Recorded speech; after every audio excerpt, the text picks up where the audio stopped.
Hello, my name is Adriana Lopez and I will be presenting my persuasive speech. How many of you pay for your health care?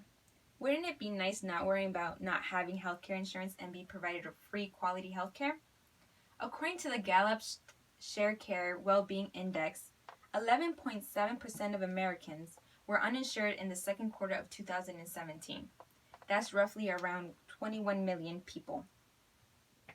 Today, my goal is to persuade you on why universal health care should be implemented in the U.S.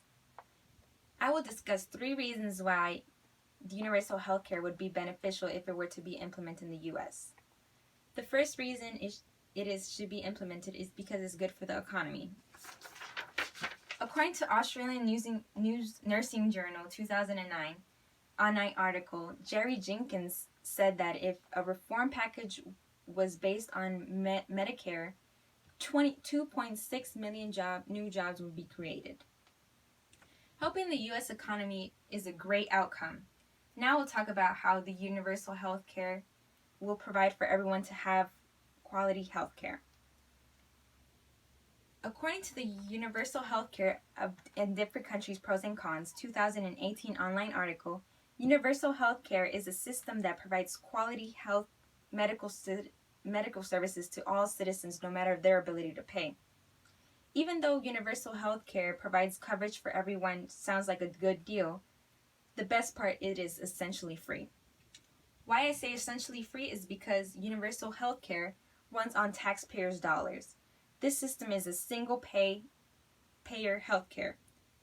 According to the Why the U.S. Should Have Universal Health Care 2016 online article, Canada, which is a single payer system, pays almost the same amount in taxes as the U.S.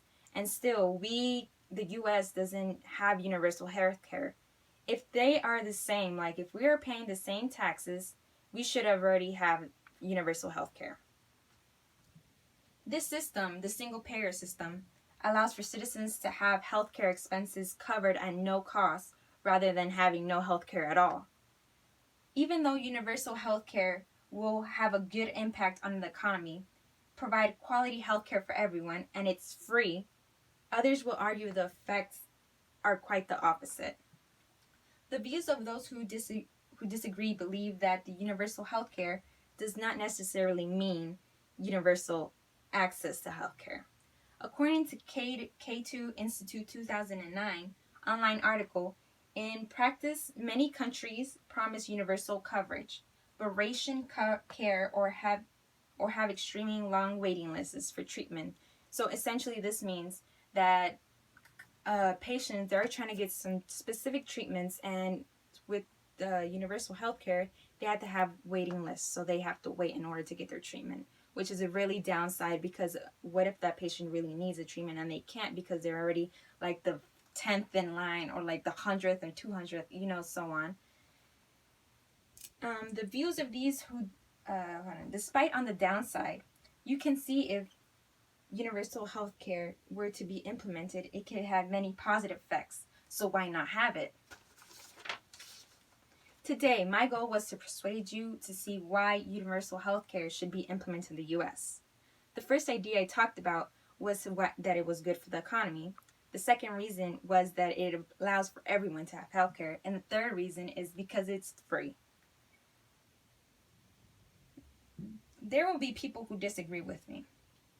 Implementing universal health care, it provides more positive effects than negative, so I don't see why it shouldn't be implemented.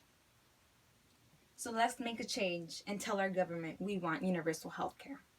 No one should have no health care. It is important to go to your doctors if you need a routine checkup.